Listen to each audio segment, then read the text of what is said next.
নমস্কার, দেখছেন কলকাতা টিভির সঙ্গে রয়েছে আমি স্বর্ণালী। শুরু করছি চারদিকে শুরুতে যে খবরের দিকে নজর থাকবে।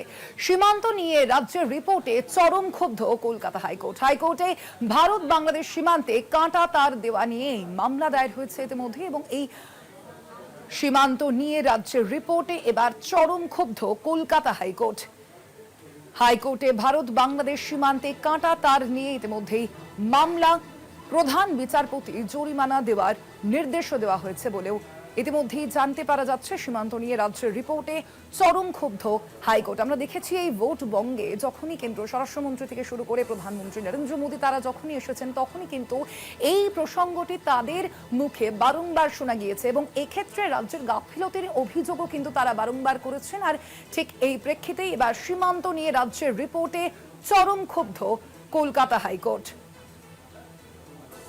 সীমান্ত নিয়ে রাজ্যের রিপোর্টে অসন্তুষ্ট হাইকোর্ট।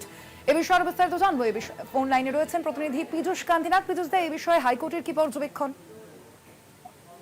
দেখো, ভারত বাংলাদেশ সীমান্তে রাজ্যে প্রায় 187 কিলোমিটার রাস্তা জমিতে কাঁটা তাদের বেড়া দেওয়ার দাবিতে একটি জনস্বার্থ মামলা দায়ের হয়েছিল। যে মামলায় রিপোর্টে ক্ষুব্ধ প্রধান বিচারপতি সুজয় কর ও বিচারপতি পার্থসারথী সেনের ডিভিশন বেঞ্চ ভূমি ও ভূমি সংস্কার দপ্তরের জয়েন্ট ডিরেক্টরকে ব্যক্তিগত 25,000 টাকা জরিমানার নির্দেশ দিয়েছেন কলকাতা হাইকোর্ট, এবং 15 দিনের মধ্যে নিজের পকেট থেকে এই টাকা দিতে হবে এমনটাই নির্দেশ কলকাতা হাইকোর্টের প্রধান বিচারপতি, এবং সেই অর্থ দিতে হবে হাইকোর্ট লিগাল সার্ভিস কর্তৃপক্ষকে।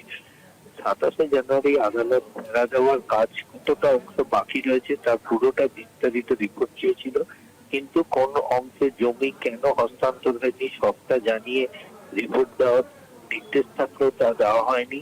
শুধুমাত্র 8 কিলোমিটার জমি রিপোর্ট দিয়েছে ভূমি রাজস্ব দপ্তরের ডিরেক্টর। সেই রিপোর্ট থেকে ক্ষুব্ধ হয়ে প্রধান বিচারপতির এই পদক্ষেপ। ধন্যবাদ তোমায়। আমরা কথা বলছিলাম, ওদের সঙ্গে ফোন লাইনে ছিলেন প্রতিনিধি পীযূষ কান্তিনাথ।